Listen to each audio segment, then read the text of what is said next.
Bonjour à tous. Voilà, Isabelle et moi, nous sommes ravis de modérer la première session plénière des Journées scientifiques 2025 avec trois topos extrêmement intéressants. On va commencer avec le topo classique et très attendu à chaque année sur les actualités scientifiques qui va nous être donné par le docteur Margot Delin du CRCM de Nice.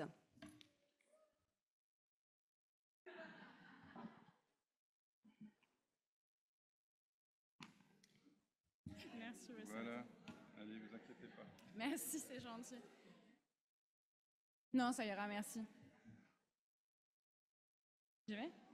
Alors bonjour à tous, donc, je suis Margot Delin, je suis donc pneumologue au CRCM de Nice chez les adultes. Voilà, on m'a donné la mission donc, de vous présenter les actualités scientifiques et donc le but c'est de présenter du coup 5 articles qui ont lieu sur la mucoviscidose entre 2024 et 2025 et qui ne traitaient pas des modulateurs. Et pour ajouter un peu de challenge, mon équipe m'a demandé, si possible, de traiter au maximum toutes les différentes catégories paramédicales afin d'intéresser le plus grand nombre de personnes. Et donc, afin de ce faire, on va suivre le plan suivant. Donc, on va faire les actualités pneumologiques. Puis ensuite, on enchaînera sur la diabétologie, puis la nutrition, puis la kinésithérapie. Et j'essaierai de finir avec la psychologie, mais qui, pour moi, sera le plus compliqué. Donc, pour rentrer dans le vif du sujet, c'était dur de ne pas parler au niveau des actualités scientifiques pneumologiques de la place de la corticothérapie dans les exacerbations de la mucoviscidose. Il y a 3 grands articles qui sont sortis cette année pour traiter de cette place et j'ai choisi de vous présenter celui de l'European Respiratory Journal. Donc, pour remettre un peu le contexte, les exacerbations de mucoviscidose sont traitées par des très longues cures d'antibiothérapie et généralement par voie intraveineuse. Et il faut savoir que malheureusement, il y a un quart à un tiers des patients qui ne récupèrent jamais leur fonction respiratoire après une infection et il y a seulement 40% qui vont la récupérer. Il y a déjà eu une précédente étude qui a été réalisée pour étudier la place de la corticothérapie dans les infections infectieuses de la mucoviscidose, mais c'était uniquement celle à Pseudomonas. Et en fait, ils avaient vu qu'il n'y avait pas d'effet de la corticothérapie, mais ils avaient mis la cortisone chez tous les patients qui avaient une exacerbation et ce n'était pas seulement concentré chez les patients non répondeurs. Le but donc de cette étude était d'étudier l'administration, la place de l'administration de la corticothérapie à 7 jours d'une antibiothérapie intraveineuse chez des patients qui n'ont pas répondu. Donc c'est une étude qui est randomisée, contrôlée contre placebo, en double aveugle et qui a lieu entre 2017 et 2022 dans 11 centres canadiens. Et donc les critères d'inclusion sont les suivants. Il fallait que les patients aient plus de 6 ans, qu'ils aient au moins un déclin de 10% de leur VEMS lors de l'exacerbation. Et donc, en fait, qu'est-ce qu'était un non-répondeur pour eux? C'est des patients qui, à J7 d'antibiothérapie intraveineuse, n'ont pas retrouvé 90% de leur VEMS de base. Le VEMS de base, lui, il a été calculé, enfin, on a pris la meilleure valeur sur les 6 mois précédant l'infection de la mucoviscidose. Les gens qui étaient considérés en réponse complète, c'est ceux qui ont récupéré 90% de leur VEMS. Donc, en termes de corticothérapie, quel schéma ils ont pratiqué? Ils ont décidé quand même de mettre des fortes doses de corticothérapie. C'était 1 mg par kilo, 2 fois par jour, mais avec un maximum de 60 mg par jour. Et donc, le critère de jugement principal, c'est quoi? C'est la proportion de réponse complète à 14 jours. Et les critères de jugement secondaire, c'est la proportion de réponse complète à 1 mois, et les changements sur la qualité de vie et le temps jusqu'à la prochaine exacerbation. Donc, pour vous refaire le diagramme de flux, si j'y arrive.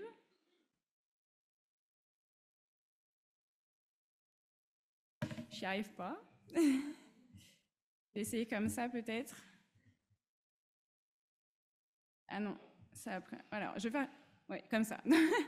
Donc, il y avait 839 patients, enfin, il y a eu 1662 patients avec 839 exacerbations. Au final, il n'y en a eu que 146 qui ont été, enfin, 173 patients qui ont été inclus, 170 qui sont été gardés, et finalement, il y avait quand même 86 répondeurs et 80 non-répondeurs, donc c'est ces 80 qui ont été inclus. Et sur ces 80, il y en a eu 38 dans le groupe cortisone, 38 dans le groupe placebo, et finalement, à 1 mois, il y a eu des pertes de vue, et donc on arrive à 1 mois à 33 dans le groupe placebo et 33 dans le groupe cortisone. Donc notre population d'études maintenant, c'est une population qui est quand même relativement jeune. C'est des patients qui ont un âge moyen de 23 ans. Il y avait quand même un peu plus de femmes, il y a 54% de femmes. Et de façon quand même assez surprenante, bon après ceci dit, on était quand même assez tôt, il y a très peu de patients sous modulateurs, il y a 90% qui ne sont pas sous modulateurs. Il y avait 35% de patients qui avaient quand même une culture positive à Pseudomonas, et c'est des patients qui ont quand même une fonction respiratoire qui est quand même relativement conservée, puisqu'il y a une moyenne de 74%. Donc, qu'est-ce qu'on voit en termes de résultats? Et donc, on le voit donc là avec le VEMS, donc qu'on mette à 7 jours de la cortisone ou qu'on n'en mette pas, donc contre placebo, on ne voit pas de différence significative sur l'amélioration de la fonction respiratoire, que ce soit à J14 ou à 1 mois. En termes de qualité de vie non plus, on ne voit aucune différence significative qu'il y ait contre placebo ou cortisone sur une amélioration de la qualité de vie. Et donc, si on regarde maintenant le temps avant la prochaine exacerbation, on se rend compte qu'il n'y avait pas de différence significative et qu'il y avait dans le groupe placebo 53% qui ont eu une infection dans l'année contre 58% pour les patients qui étaient sous corticothérapie. Donc au final, qu'est-ce qu'on peut dire? Donc, il n'y a pas de bénéfice de la corticothérapie sur la fonction respiratoire, sur la qualité de vie et sur le temps sans exacerbation. Ce qui était quand même relativement rassurant, c'est qu'il n'y a eu aucun effet indésirable grave. Cependant, et comme attendu, il y avait évidemment eu beaucoup plus d'hyperglycémie dans les patients qui ont reçu de la cortisone lors de l'infection respiratoire. Donc on va passer maintenant aux actualités scientifiques en diabétologie. Donc c'est un article qui étudie la place de l'insuline dans le catabolisme protéique chez les patients en prédiabète. Donc pour refaire le contexte, il faut savoir qu'évidemment le diabète est un grand fléau de la mucoviscidose, puisqu'évidemment plus de 50% des patients à 50 ans ont un diabète, que le traitement évidemment de ce diabète, c'est l'insulinothérapie, et que, comme on le sait tous dans nos CRCM, on fait souvent des hyperglycémies provoquées orales pour dépister l'intolérance au glucose qui équivaut dans nos patients à un prédiabète. Ils ont étudié ils ont remarqué chez ces patients que les patients atteints de mucoviscidose avec un diabète avaient plus de catabolisme protéique que les patients qui n'ont pas de diabète, et que chez les patients diabétiques, ce catabolisme protéique s'améliore après insulinothérapie. Pourquoi le catabolisme protéique est important? C'est parce que c'est un facteur d'aggravation clinique, et donc notamment, il y a plus de risques chez ces patients d'avoir un déclin de la fonction respiratoire. Et donc, le but de notre étude était d'améliorer si l'insuline sous-cutanée améliore le catabolisme protéique chez les patients intolérants au glucose. Donc, c'est une étude qui est randomisée, contrôlée en 3 bras cette fois. Il y avait un groupe placebo et il y avait 2 groupes insuline. Un groupe insuline lente, donc avec une seule injection par jour, et un groupe insuline rapide, donc acte rapide, donc avec 3 injections d'insuline après chaque repas. C'est une étude qui a eu beaucoup de mal à avoir lieu pour différentes raisons. Elle a commencé en 2016 et ils ont dû s'arrêter en 2020 à cause du Covid. Et on a dû l'arrêter malheureusement précocement fin 2021, faute de recrutement. Donc, les critères d'inclusion étaient lesquels? Ce sont des sujets de 10 à 25 ans avec une intolérance au glucose. Et donc, en critères d'exclusion, c'est le diabète, la nutrition entérale, la corticothérapie systémique et l'exacerbation dans les 6 semaines. Alors là, je vais vous demander d'essayer, je vais essayer de vous expliquer au mieux, parce que le protocole de cette étude était extrêmement compliqué. Et donc, on va y aller tranquillement. Donc, en fait, à la semaine 0, il y avait un repas test qui était derrière, suivi de 2 semaines de tests biologiques. Derrière ces 2 semaines, ils ont fait 4 semaines de traitement par insuline, et à la fin des 4, ou placebo bien sûr, et à la fin de ces 4 semaines, on a refait la même chose, on donne le repas test et on refait 2 semaines de tests sanguins. Et donc en fait, en quoi correspondaient ces repas tests? En fait, on avait un repas test avec de la phénylalanine, voilà, qui était marqué radio-isotopiquement. Et en parallèle, 3 heures avant, on leur faisait une perfusion d'une phénylalanine qui avait un autre marqueur isotopique. Donc déjà, un protocole un peu complexe à mettre en place, surtout qu'on va le voir que c'était aussi fait chez des enfants. Et donc, en fait, pour étudier ce catabolisme protéique, en fait, on étudie le catabolisme de la phénylalanine, je vais réussir, qui est marqué radio-isotopiquement.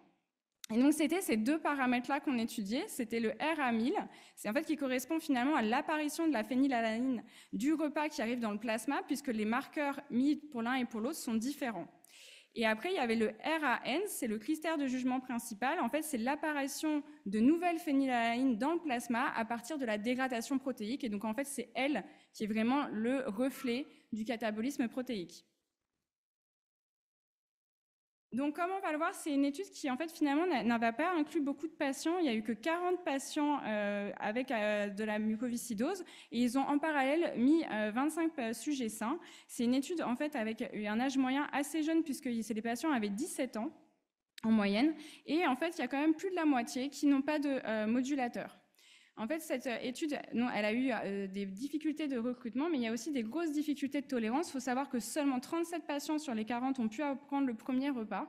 Et après, seulement 30 patients ont pu avoir le deuxième repas à 6 semaines. Et c'était pour faute de vomissement et d'intolérance, en fait, au repas test. Non, c'est pas... Quand j'ai lu cette étude, je me suis dit, jamais on peut faire une étude pareille en France, et je vous le confirme, les Français n'ont pas participé. Donc, ensuite, juste par contre, ce qui était quand même très intéressant, c'est que quand on voit en termes de résultats sur le catabolisme protéique, qu'on mette de l'insuline ou qu'on n'en mette pas, on ne voit pas de différence significative. Mais ce qui a été d'autant plus intéressant, et c'est pour ça que j'ai voulu vous la présenter, c'est qu'au final, en fait, si on regarde contre les sujets contrôle à cet âge-là, on n'a pas de différence de catabolisme protéique chez les patients en prédiabète contre la population générale.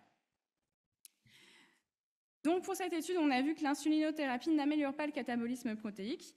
Et donc, il n'y a pas plus de catabolisme protéique chez les jeunes patients avec intolérance au glucose, ce qui les a surpris comparé aux études précédentes. Et alors, comment ça s'explique, ce phénomène-là? Et donc, en fait, pour vous refaire un peu le contexte, le catabolisme protéique est très lié avec l'inflammation chronique. Et donc, en fait, finalement, ils ont expliqué qu'à l'heure actuelle, on est capable de mieux prendre en charge en fait la mucoviscidose, que ce soit en termes de dépistage, de diagnostic et de traitement, et que finalement, chez ces patients, on arrive à diminuer l'inflammation chronique assez précocement, ce qui expliquerait pourquoi il n'y a pas de catabolisme protéique chez les jeunes patients en prédiabète, alors qu'on le voit apparaître lorsqu'ils ont un diabète. Les limites de cette étude, bien évidemment, il n'y avait pas de dosage de GLP-1, ni des enzymes pancréatiques. C'est vraiment une étude quand même à prendre avec précaution parce que l'effectif n'a jamais, l'objectif de base n'a pas été atteint et on n'a eu aucune analyse sur les données anthropologiques des patients qui ont reçu de l'insulinothérapie en phase de prédiabète. Donc ensuite, en termes de nutrition, donc j'ai choisi cette étude qui va du coup s'intéresser à l'impact d'une supplémentation en oméga 3 qui est l'acide docosahexaénique sur les variables cliniques des patients pédiatriques atteints de mucoviscidose. Donc, pour faire un peu le contexte, il y a une forte incidence de carence en acides gras essentiels chez les patients atteints de mucoviscidose. Et qu'est-ce que ça a comme impact dans la mucoviscidose? En fait, ça donne plus d'insuffisance pancréatique exocrine et il y a un plus grand déclin de la fonction respiratoire également associé. Il y a une précédente étude qui s'est intéressée à analyser le profil des membranes lipidiques des patients atteints de mucoviscidose. Et donc, dans ces patients, on a une diminution de l'acide déocosahexaénique qu'on appellera gentiment DHA par la suite, une diminution de l'acide linéolique et une augmentation du rapport acide arachidonique sur DHA. Je me suis permis de surmettre ce petit schéma parce que sinon je pensais que ce n'était pas forcément très simple d'accès. En fait, pour faire très très simple, le DHA a un profil en fait anti-inflammatoire, alors qu'en fait tout ce qui est acide arachidonique et linéolique entraîne plutôt un profil d'inflammation chronique.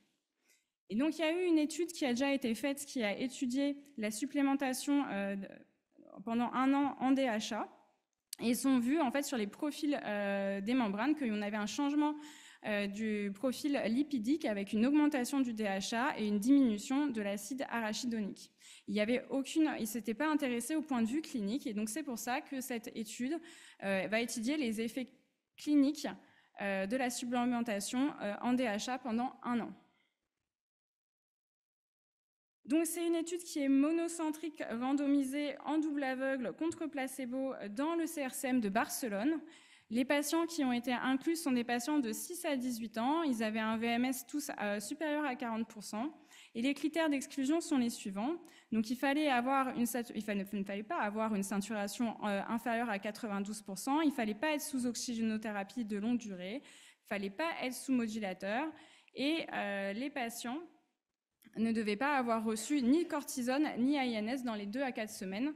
Et évidemment, ceux qui avaient déjà eu une supplémentation n'ont pas été inclus. Donc, le critère de jugement principal, c'était les changements cliniques après supplémentation. Et les critères de jugement secondaire, c'était l'analyse des paramètres inflammatoires après supplémentation. Au total, ils ont inclus, il n'y avait que 22 patients, donc c'est une très petite étude, 11 dans le bras DHA, 11 dans le groupe placebo. Il y a eu des perdus de vue dans les 2 bras, et donc au final, il n'y a eu que 7 analysés dans le groupe DHA et 9 analysés dans le groupe placebo. Donc, on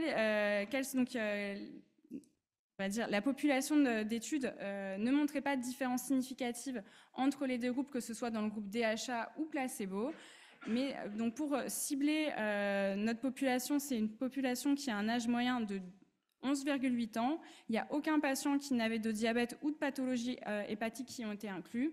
Il y avait une insuffisance pancréatique exocrine dans 45% dans le groupe placebo et 64% dans le groupe supplémenté. Et il n'y avait aucune différence significative entre les 2 groupes sur le traitement de fond qui était utilisé. Et donc, qu'est-ce qu'on voit comme résultat ? Et en fait, quand on regarde la CVF et le VEMS, on se rend compte que dès 6 mois de supplémentation, il y a une amélioration significative pour le groupe qui est supplémenté, que ce soit pour la CVF et pour le VEMS de façon significative. En ce qui concerne les autres données anthropologiques, que ce soit le poids et la taille, également, dès 6 mois, on voit qu'en fait, il y a une amélioration du poids et de la taille chez les patients qui sont supplémentés versus ceux qui sont contre placebo. Il n'y avait aucune différence significative sur l'IMC. Et par contre, sur les autres paramètres secondaires, il n'y avait pas de différence significative sur la composition des crachats. Et il n'y avait pas non plus de différence significative sur les marqueurs biologiques de l'inflammation. Et il n'y avait aucun effet indésirable qui a été rapporté sur la supplémentation en DHA pendant 1 an. Donc au final, la supplémentation en DHA améliore les paramètres fonctionnels et respiratoires. Les auteurs, et je tiens également à mettre un petit bémol là-dessus en disant faites attention, la population d'études est quand même très faible, donc de ne pas en faire non plus des généralités, mais c'est quand même une tendance qui est intéressante. Il y a quand même une étude qui dans la littérature en ce moment qui va un peu contre ces résultats, c'est qu'il y a eu une méta-analyse qui a analysé 12 études qui comparaient la supplémentation en DHA et eux n'avaient pas, sur la méta-analyse, n'ont pas retrouvé d'amélioration des paramètres respiratoires. Mais à la différence, faut aussi faire attention à cette méta-analyse, c'est qu'ils ont comparé sur les 12 études, il y avait c'était pas la même molécule de DHA, c'était pas la même posologie, c'était pas la même fréquence non plus de prise. Donc on a comparé quand même des choses qui étaient difficilement comparables. Donc peut-être que cette supplémentation dans ce protocole peut peut-être amener à avoir une amélioration des paramètres fonctionnels respiratoires, mais il faudrait plus d'études avec un plus grand nombre pour pouvoir le confirmer. Sur les autres paramètres, il n'y avait pas de différence sur le taux d'exacerbation, pas de différence significative sur les marqueurs de l'inflammation, et on voit une meilleure croissance chez les patients qui sont supplémentés. On va maintenant passer aux actualités en kinésithérapie. Donc là, pour faire le choix en fait de cette étude, pour moi, a été assez simple parce que quand j'ai dû refaire mes recherches pour regarder les études actuelles de l'année sur la kinésithérapie, sur la mucoviscidose, il faut savoir qu'il n'y en avait que 2 au niveau international. Donc, j'ai choisi au final de prendre celle sur le Cyméox parce que je sais qu'au niveau national, on a aussi une étude en cours sur le Cyméox et celle-là est sortie dans Respiratory Medicine et c'est une étude belge et qui vise du coup à analyser les effets du Cyméox sur la clairance mucociliaire. Donc, pour vous remettre un peu le contexte, améliorer la clairance mucociliaire via des mucolytiques et des techniques de drainage, c'est un traitement hyper important dans la mucoviscidose. On connaît tous quasiment ici le drainage autogène, qui est une technique très populaire, mais qui on le sait, n'améliore pas les paramètres rhéologiques du mucus. Et pour le coup, le Simeox, lui, est censé mobiliser le mucus avec des efforts minimes et normalement, cette technique diminue la viscoélasticité du mucus et du coup améliore la clairance. Et donc, ils ont voulu dans cette étude montrer si le Simeox améliore la clairance du mucus chez des patients qui sont hospitalisés en exacerbation pour des cures intraveineuses. C'est une étude qui est monocentrique, randomisée en crossover entre 2019 et 2021. On a dit dans un seul centre, c'est à Louvois. Et ils avaient donc les critères d'inclusion suivants. Il fallait que les patients aient plus de 16 ans, soient évidemment hospitalisés pour une exacerbation. Il fallait qu'ils soient hypersécréteurs, c'est-à-dire qu'il y ait une production de mucus sur plus de 3 mois auparavant. Il fallait qu'ils aient déjà qu'ils fassent de l'autodrainage de façon quotidienne, et il fallait qu'ils soient sortants de l'hospitalisation dans les 72 heures. Les critères d'exclusion, et ceux-là, ils sont importants, je trouve, surtout pour le premier, parce que ça peut être un peu délicat. Il fallait qu'ils soient novices d'utilisation du Simeox, et pour les autres, c'est plutôt des critères d'exclusion classiques avec le Simeox. Il ne faut pas qu'ils aient de pathologie cardiaque instable ou de pathologie neuromusculaire. Donc au final, sur leurs patients, il y en a eu 20 qui étaient hospitalisés, qui étaient randomisés. Il y en a eu 10 dans le bras Simeox plus autodrainage, 9 dans le bras autodrainage. C'était une seule session pendant 24 heures. Ensuite, il y avait 24 heures de washout. Et derrière, ceux qui étaient dans le Simeox sont allés dans l'autodrainage. Et ceux qui étaient juste avec l'autodrainage ont fait du Simeox pendant 24 heures. Et au total, il y a eu 17 patients qui ont été analysés. Donc notre population d'études, c'est donc 17 patients avec un âge moyen de 29 ans, avec un VEMS moyen assez sévère de 52%. Il faut savoir que 82% des patients utilisaient déjà des bronchodilatateurs et des mucolytiques. Donc pour un peu expliquer les paramètres, il y a eu plusieurs analyses qui ont été effectuées pendant ces séances de Simeox. En fait, donc c'est ce qui correspond à T1, T2 et T3. En fait, c'est 3 ECBC qu'ont fait les patients, mais à des temps différents. T1, c'est un ECBC qui a été fait dans les 15 premières minutes du Simeox ou d'autodrainage. T2, c'est dans les 15 à 30 minutes. Et T3, c'est de 30 minutes à 24 heures. Donc ces ECBC étaient pesés. Donc quand on les pèse comme ça sans séchage, c'est ce qu'on appelle le poids mouillé. Et après, ils séchaient les ECBC pour voir la part solide qu'il y avait dedans. Et dans ces cas-là, c'est ce qu'on appelle le poids sec. Et donc, qu'est-ce qu'on voit? C'est qu'en fait, finalement, avec le Simeox, les patients, ils ont un poids mouillé qui est plus faible que les patients qui étaient sous autodrainage seul. Et par contre, ce qui était extrêmement intéressant sur les caractéristiques rhéologiques du mucus, c'est parce que on voit qu'ils ont un point de déformation critique qui est plus faible et de façon significative. Et donc, pour ceux qui ne savent pas ce que c'est le point de déformation critique, c'est la distance minimale pour faire évacuer le mucus et le rendre plus liquide. Donc, évidemment, s'il est plus liquide, il va mieux être expectoré. Donc, au final, qu'est-ce que conclut cette étude? Donc on voit que les patients qui font du Simeox ont un poids mouillé qui est plus faible, mais sans différence sur le poids sec. Donc c'est soit que, en fait, quand on crache plus de salive en faisant que de l'autodrainage, ou peut-être qu'il y a un effet déshydratateur du Simeox. Ils ont évoqué la possibilité d'une déshydratation avec le Simeox dans la discussion parce qu'apparemment, beaucoup de patients, à peu près 40%, se plaignaient d'avoir soif lors des sessions de Simeox. On voit également que le Simeox permet un écoulement du mucus qui est plus rapide que le drainage autogène, donc via la déformation critique. Et donc, il y avait quand même des limites sur cette étude, c'est que c'était une étude qui a été faite après une seule séance de Simeox chez des patients novices. Or, on sait que pour être efficace normalement avec le Simeox, il faut quand même plusieurs séances d'adéquation avec le patient. Il y avait aussi pas beaucoup de sujets qui ont pu être enrôlés, et donc le nombre de sujets minimum n'a pas été atteint. Et en fait, les patients ont décrit également une pénibilité de l'étude parce qu'il fallait avoir un MP3 sur soi en permanence parce qu'il y avait une analyse en parallèle de la toux pendant ces 72 heures. Et il faut savoir, je ne l'ai pas montré dans les résultats, mais il n'y avait aucune différence significative sur la toux, que ce soit après des sessions de Simeox ou de autodrainage. On va maintenant essayer de se diriger vers la dernière étude. qui est, à mon sens, l'étude la plus dure à expliquer. Parce que, pour vous faire le contexte, pour un peu rigoler, en psychologie, normalement, on nous a toujours appris il faut faire hyper attention aux mots qu'on choisit parce que chaque mot a une importance. Or, quand vous commencez à lire une étude en psychologie en anglais sur quelque chose où vous n'avez même pas la notion en français, ben, c'est pas forcément évident. Donc, j'ai essayé de vous la traduire au mieux. Donc, c'est une étude qui va analyser le rôle de l'ACT dans la mucoviscidose. Je ne sais pas si les gens ici savent ce que c'est l'ACT. Moi, personnellement, je ne la connaissais pas.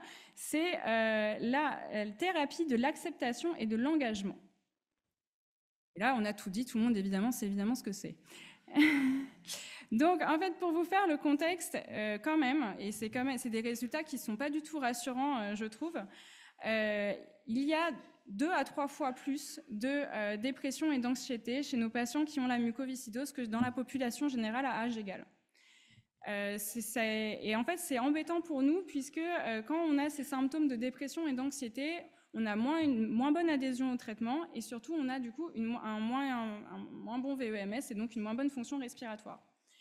Et quand ils ont fait une analyse de compliance au traitement, on se rend compte qu'il y a seulement 32% de nos patients qui font leur thérapie inhalée correctement. Et donc, en fait, il y a une étude récente aux États-Unis qui a voulu étudier la faisabilité de la thérapie de l'acceptation et de l'engagement chez les patients atteints de mucoviscidose. Et cette étude avait des résultats très prometteurs sur les patients atteints de mucoviscidose parce qu'ils ont remarqué que les patients qui avaient fait de l'ACT avaient une meilleure observance et derrière une meilleure fonction respiratoire. En fait, la thérapie de l'acceptation et de l'engagement, c'est une thérapie cognitivo-comportementale qui traite 6 domaines, que je ne vais pas tous vous citer parce que je pense que la plupart me dépassent, mais il y avait les 2 domaines sur lesquels on pouvait vraiment avoir une action suite à ces thérapies, c'était la fusion cognitive et les comportements d'évitement. La notion de comportement d'évitement, je trouve qu'elle est assez... elle parle d'elle-même dans le nom. Par contre, sur la fusion cognitive, je pense que ça ne parle pas à grand monde.